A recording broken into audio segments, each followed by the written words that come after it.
Hey everybody, welcome back to BK's Bullets. Today we're going to be talking about Green Lantern Earth 1 Volume 2 from DC Comics.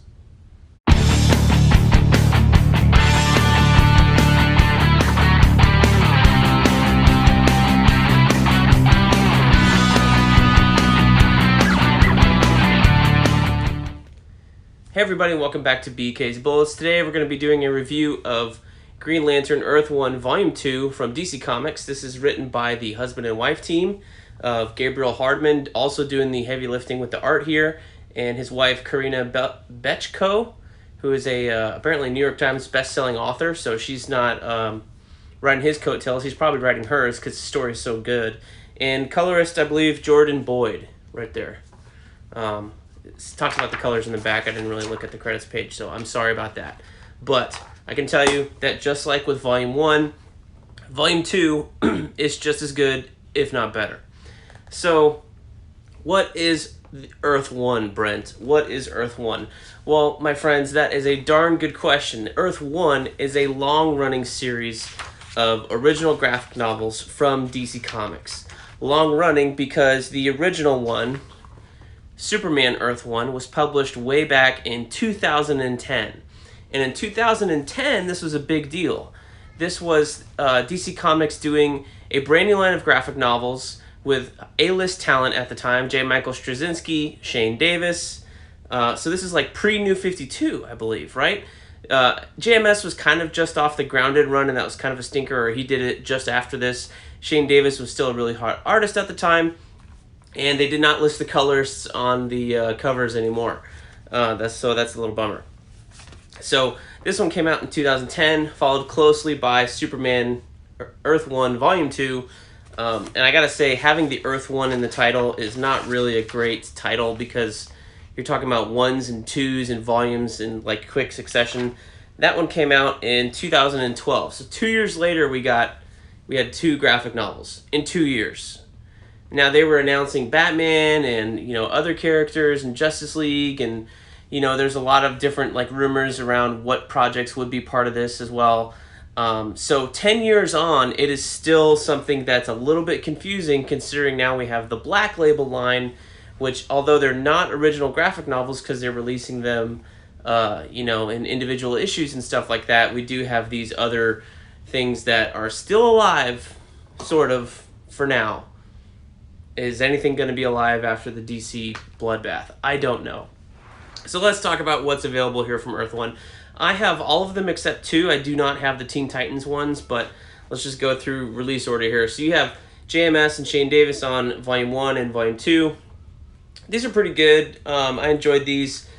Shane Davis, another artist we got to keep an eye on for some weird behavior.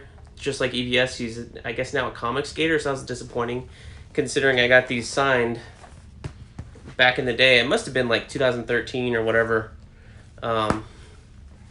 from a comic shop, which is the one of the comic shops here in Orlando. So then followed by those 2 volumes, we got Jeff Johns and Gary Frank doing Batman Earth 1 Volume 1. This was, so it's 2010, 2012. This one also 2012. So maybe this one came before Superman, I can't remember. But same year. And now we got to worry about Jeff Johns and all this Justice League Ray Fisher nonsense and what's going on there. Why is no one talking about Jeff Johns and his bad behavior? I don't know. So that's good. But this is a very good book. Very good book. Very different take on the Wayne. So we can talk about that one later. So this is graphic novels not had a very good history up until this point, because now we have Superman Earth 1 Volume 3. This is the only one to reach a 3. J. Michael Straczynski still on writing, and then we have Ardian Syaf on art, Sandra Hope on inks, and Barbara Ciardo, I think she's doing the colors. Ardian Syaf had that weird hidden message stuff that was anti-Muslim or gay or anti-something, and he got basically shut out of the industry for it. So that was weird. So yeah, Shane Davis leaves. You got Ardian Syaf jumping in, doing Superman stuff. This was okay. I don't remember really too much about the Superman ones. I thought they were fine. The Batman ones, I think, were really the strongest of the pack until we get here later. And then we got Batman Earth 1 Volume 2. This is in 2015, 5 years ago. Apparently, Jeff Johns and Gary Frank have finished, now there's 4 names on the cover here, have finished Volume 3. I guess Doomsday Clock kind of took it off the schedule. So we're just waiting for that to be solicited and published. As much as the weird stuff with Jeff Johns going on right now, I don't know when that's coming out, but I'm looking forward to it if it ever does. So we got Batman here, we got the Gordons, we got Killer Croc. The Dents turn into a brother and sister team in here, which is kind of weird because it's Two-Face's different take on Two-Face. So that was very cool. So you had just Batman and Superman up until then, 5 volumes, right, in 5 years. Finally, we got a little diversity. Well, that's not true per se, because I don't have the numbers on the Teen Titans ones. There's 2 volumes of the Teen Titans. I didn't grab those because I'm not really a big Teen Titans fans, and the creative teams didn't look good to me. And then even when they released Volume 2, it was a totally different creative team, art and writing wise. And I was like, well, that's not very consistent. So then we got this one, Wonder Woman Earth 1, Volume 1 by Grant Morrison and Yannick Paquette and Nathan Fairbairn on colors. This one I found a little confusing, but the art is gorgeous. It's Yannick Paquette. He did a lot of the Batman Incorporated stuff. So this is very weird. Steve Trevor, now an African-American man. We got the purple healing ray in here. So a lot of kind of kooky stuff. Invisible Jet from Wonder Woman here. But just kind of, I felt this was kind of all over the place. Then we got the precursor to Volume 2 of Green Lantern, which we're eventually going to talk about here 6 minutes in. This is Volume 1. This came out in 2018. And then also in 2018, we had Wonder Woman Earth 1 Volume 2, which I reviewed on this channel. I also reviewed this one as well. You can check those out. This one I really did like. This is when I was like, this clicked for me. You have Dr. Psycho is in here. Same team, Nathan Fairbairn, Grant Morrison, Yannick Paquette. But I love the way that they put these books together. I love the, it's a hardback, but then you have this kind of, it's textured. I want to say ribbed, but it's little dots or whatever. But it's textured so you can hold it. And then you got the slick cover with varying, depending on which book it is, they have varying things. These are kind of flat, little bit shiny elements, like her hair and Wonder Woman's body's shinier there. But this one's kind of, I think there's no extra stuff there. I know the Batman Volume 2 has it where Batman's a little more shiny than the rest of the book. Can we get the light? There we go. So Green Lantern Volume 1 didn't do that. So this has a more of a matte texture feel, which is consistent with the art inside. Whole lot of green in this book. Beautiful art. I really like this one. You can check out my review. And let's finally get to this one. Hey, we got a gloss cover on this one a little bit. Really like this one too. So Green Lantern, Earth 1, Volume 1, and Volume 2. Do I need to read Volume 1 before I read Volume 2? Not necessarily.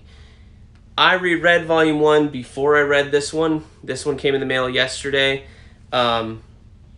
Just because I have not read this, and I do remember, I have read it, but I didn't remember anything of it. I knew Hal Jordan was this weird space miner thing and wanted to refresh myself. So I think this did benefit from rereading this beforehand, but there's enough information in here where they kind of lay everything out. You don't need to read necessarily Volume 1 before you get to Volume 2. Does it benefit? Sure. Does it benefit from reading them back to back? Absolutely. Because then it feels like one big story, which I think is really cool. So, who is Hal Jordan in this book? So, the whole conceit of this Earth 1 franchise is to have a fresh take on all these characters. So, Superman, and they're all kind of disconnected, even though they're all supposed to take place on the same Earth. This one's a little more strange because it definitely seems like it takes place in the future. The government that's featured in this book is definitely not the same as the ones that seem to be in Superman, Batman, and whatever. There's a central command here for the entire Earth, even though there are still individual nations, and they're more of a militaristic command or something like that. They've got not supernatural. They've got like space traveling powers. They're in the first volume. Hal Jordan is a miner mining asteroids for ore, and that's where he comes across the Green Lantern and all that stuff. So basically, by the end of Earth 1, he is Green Lantern as you know him, except in the first volume, you kind of discover that like the Manhunters are around, and the Green Lantern Corps is extinct. So it's kind of the opposite of what it is in the regular DC universe, where first it was Manhunters, then Green Lanterns. Here it's the opposite. It was first Green Lanterns, then the Manhunters. The Manhunters go crazy. They kind of exterminate a lot of the Green Lanterns, and now they're almost a legend at this point, even though in some places around the universe, the rings have been passed down from person to person, but there's no access to the power battery. By the end of this book, we do have some semblance of a core, and that's fully explored in here, which is, I think, why I loved it so much. And you can tell by the cover, here's all the different members of the Green Lantern Corps. We've got Arisia, we've got Sinestro, Kilowog, and then our boy, Hal Jordan right here. So Hal's working for, kind of himself. He's kind of protecting Earth a little bit at this point. But a lot of this book is very good because it deals with Earth and its relationship to the stars. So instead of just focusing on Hal on Earth, which I think makes Green Lantern books suffer, we get Hal Jordan in space, which is what Jeff Johns has done and most of the writers since then, and that's kind of where Green Lantern seems to thrive when you put him in weird situations. But what's great about this book is that they all tie back to Earth because there's a conflict that kicks off this book that sends him on the adventure that he has to try and fix some problems because Earth people are dumb, basically. So, very, very good. Gabriel Hardman's art and colors here are wonderful. I don't remember. I remember there being 2-page spreads in the first volume. I just read this today, and paging through it, I don't see any in here. I could be wrong. There's a little spread at the bottom. This is one panel. But, I really feel like they're writing for this format. They're writing for the graphic novel. They know it's going to be bound, and that necessarily you're not going to get like an easy splash page spread because it can't really lay flat, It lays like that. So I appreciate that. There are a lot of large panels in here. There's some splashes, stuff like that. But it's really about the storytelling and the way that like Gabriel Hardman's making this feel cinematic. And it's not cinematic in the way that he only uses like edge-to-edge panels, even though he's doing that here on this page. Here you've got, edge-to-edge pages like Brian Hitch does in the Ultimates, where here you've got other panels. And it gets a little wilder with his layouts and stuff elsewhere in this series. Here you've got a bunch of little panels down here.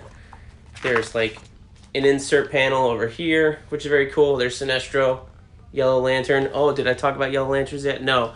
So most of this book deals with who are the Yellow Lanterns and why are they here?